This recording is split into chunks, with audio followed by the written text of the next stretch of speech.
18 траўня 1926 года пад Оршай ва ўрочышчы Дубкі былі адкрытыя падземныя пячоры.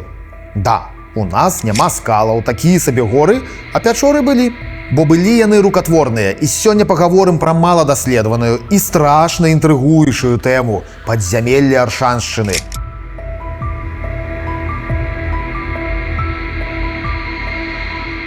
Легенды пра падземныя хады існуюць ва ўсіх дастаткова старых гарадах. Але навукоўцы зачастую скептычна ставяцца да такіх легендаў. Ну, пагадзіцеся самі, што падземны ход, які мог злучаць смалянскі белы ковель і абольскі касцёл, і па якім каралева Бонасфорца магла праехаць на тройцы коней, выглядае гэта сумніўна. Ну, хаця б таму, што Бонасфорца і не была ніколі ў смалянах. А пабудаваць такі даўгі і вялікі падземны ход па тых тэхналогіях было б вельмі складана. Ну і яго сляды былі бачныя сёння. Таксама сумніўна, што ў Оршы мог існаваць падземны ход пад Дняпром. Яго проста затапіла бы. Хаця легенда пра такі ход існуе. Калі-нікалі на тэму падземных хадоў гаварыў і Владзімір Караткевіч. У адным з твораў ён апісвае, як партызаны у аршанскіх падзямеллях хаваліся ад немцаў. У другім творы распавядае, як па падземным ходзе паміж францысканскім манастыром або касцёлам святога Антонія і сённяшнім касцёлам святога Іосіфа па гэтым падземным ходзе безбілетнікі патрапялі ў касцёл, калі там працаваў клуб будаўнікоў. І, дарэчы, па іншых вусных апісаннях гэтага хода падобна на тое, што ён сапраўды мог існаваць.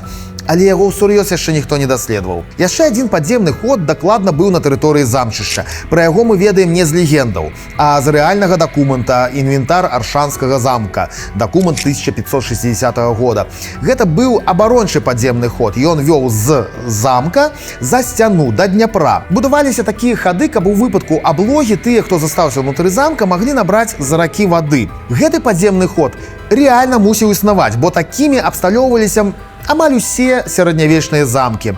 Праўда, яго адмыслова таксама не шукалі, і таму мы не ведаем, дзе дакладна знаходзіўся такі падземны ход. Ну і рэальна існавала падземная царква ў Куценьскім манастыры. Яе знаходзілі, яе вывучалі.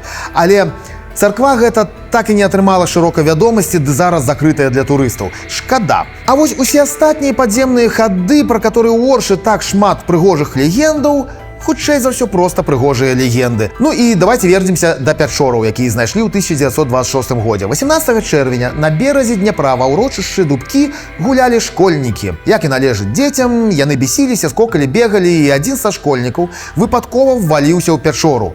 У Оршы тады дзейнічаў масавы і якасны краязнаўчы рух, таму адкрыццё пячораў адразу ж прыцягнула даследчыкаў. Яны былі вывучаныя, добра задакументаваныя і апісаныя. Сёння ёсць нават схемы пячор, і даследчыкі зрабілі выснову. Пячоры гэтыя выкапалі манахі Куценьскага манастыра. Дубкі належалі манахам, таму яны і выкапалі. А вот навошта выкапалі?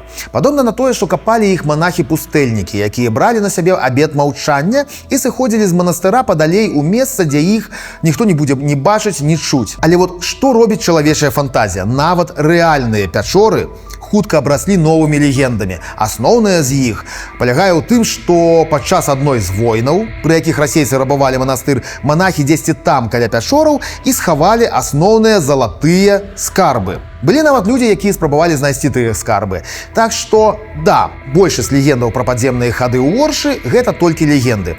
Але кое-што з падзямелляў у Оршы ёсць і нават даследавана. А можа быць, нешта яшчэ і знойдзецца.